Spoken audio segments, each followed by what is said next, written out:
E se a gente pensasse na gramática não como um monte de regra chata, mas como uma caixa de ferramentas para construir ideias realmente poderosas? Hoje, a gente vai abrir essa caixa e descobrir como algumas peças, verbos, pontuação, pronomes, podem transformar a força de uma frase. Vamos nessa? Então, a grande pergunta é essa. Como que se sai do básico para criar frases que, sabe, que realmente marcam? A resposta está nos blocos de construção da língua. É hora de botar o capacete, porque a nossa obra está só começando. E o nosso primeiro bloco de construção é talvez o mais fundamental de todos, o verbo. Ele é o coração, o motor da frase. Sem ele, nada se move, nada acontece. É o verbo que dá a partida. Então, dominar os verbos é o primeiro grande passo. Pensa nos verbos como essa força que move tudo. E para a gente ter mais controle sobre essa força, a gente precisa conhecer os modos de operação dele. São as chamadas formas nominais, infinitivo, gerúndio e particípio. Cada uma delas mostra a ação de um jeito todo especial. Olha só esse mapa. É bem direto, né? Infinitivo, gerúndio e particípio. Cada um com sua terminação e o mais importante, com uma função bem clara.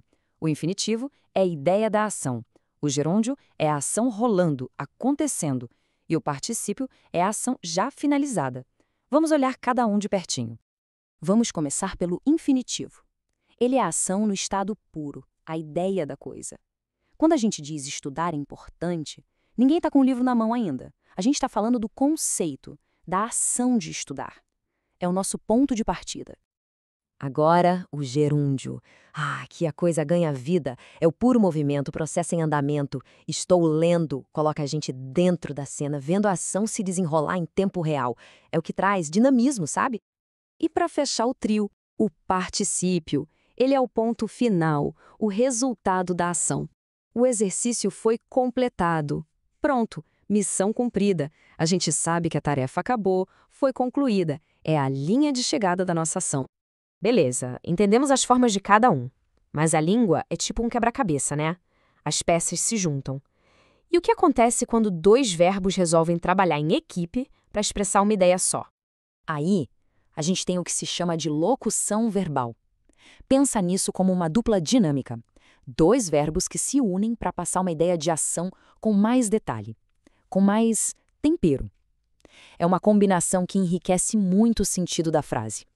E a estrutura dessa dupla é bem simples. Tem o verbo auxiliar, que é o que se conjuga e marca o tempo, tipo o vou em eu vou estudar, e tem o verbo principal, que carrega o significado da ação, que aqui é estudar. Juntos, eles criam um sentido mais preciso. Nesse caso, uma ação que vai acontecer no futuro. É um trabalho em equipe perfeito. Ok, vamos para a nossa próxima ferramenta. Se os verbos são o motor, a pontuação é o volante e o freio. É ela que guia, que dá ritmo e, mais legal, que bota emoção e clareza no texto. Vamos focar em duas ferramentas de pontuação que são quase superpoderes, os parênteses e as reticências. De um lado, uma peça para adicionar uma informação extra. Do outro, uma para criar aquele suspense. Funções bem diferentes, como a gente vai ver. Olha só os parênteses em ação. A frase principal é Pedro chegou cedo. Ela funciona sozinha. A informação meu primo é um bônus, um detalhe a mais. Os parênteses servem exatamente para isso, para encaixar esse extra no meio da frase. É isso mesmo. É como uma parte e uma informação contada baixinho. Pensa nos parênteses como um segredo que se conta no pé do ouvido, um comentário só para quem está lendo. Agora, as reticências. Sente a diferença? A frase fica no ar, inacabada. Ela cria uma expectativa, uma tensão. A força dela está justamente naquilo que não foi dito, mas que a gente imagina. Suspense é essa palavra. As reticências são a ferramenta perfeita para indicar uma dúvida, uma hesitação ou simplesmente para deixar aquela pergunta pairando, convidando quem lê a preencher as lacunas com a própria imaginação. Chegamos na nossa terceira e última ferramenta por hoje: os pronomes. Se os verbos dão ação e a pontuação dá emoção, os pronomes, eles dão fluidez, dão elegância. Eles evitam que o texto fique repetitivo, cansativo.